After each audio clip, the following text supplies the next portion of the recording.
Now, Namibia's credit extended to the private sector increased by 0.7% in August. The monthly increase was driven by higher borrowing from individuals, slightly offset by low demand for credit from the corporate side. Joining us for more now is Romay Mostert, Head of Research at IJG Securities. Romay, thank you so much for joining us. Let's first look at credit to individuals.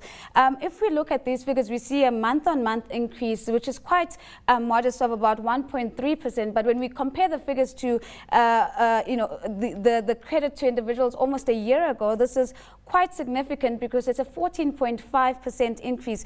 Can you talk us through the factors that are responsible for the increased appetite for debt that we're seeing amongst individuals? Yes, so basically, as you've mentioned, 1.3% increase month-on-month for credit extended to individuals. That's basically, the big part of that is mortgage loans up 0.9%, and then also other loans and advances up 3.3%, and overdrafts up 3.1%. So basically what we take away from this is a message that the private sector demand in general is still strong, especially when you look at the households.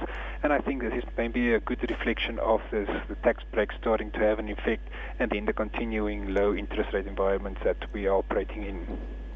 Of course, Romay, let's take a step back and perhaps look at one of the developments that have come out of Namibia, with the Bank of Windhoek scaling up its own campaign to increase its market share and offering 0% deposit home loans or 100% financing for home loans. To what extent is this encouraging household debt? And I ask this in light of whether there are regulatory frameworks in place to ensure that the consumers can actually handle the debt that they're taking on. Yes, so I think if you look at the past couple of years, growth in disposable income has been strong, and there's definitely a strong correlation between the increase in debt and the increase in income. So I would not say it's necessarily reckless. However, you can raise questions on whether this is a good sustainable way of increasing debt, or if it is sustainable.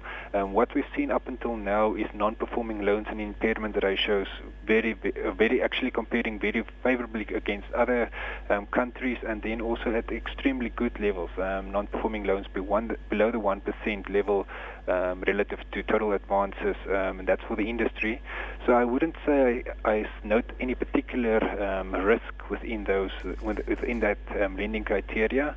Maybe if the lending starts, if they start issuing debt of about say 107, 108% of the assets value, then it would be a bit more concerned to see a component of unsecured debt in there then. But as it stands, everything still seems to be fairly healthy for us.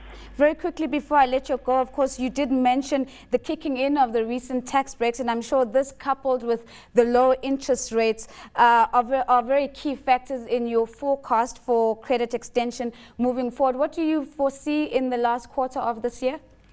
We definitely expect some form of increase coming through, or some acceleration coming through towards the end of year, which will bode well for 2014 and maybe above trend growth in 2014. It all depends on the interest rate outlook. Should interest rates remain unchanged for the most of 2014, which is our base case, there's still a strong case for growth coming through.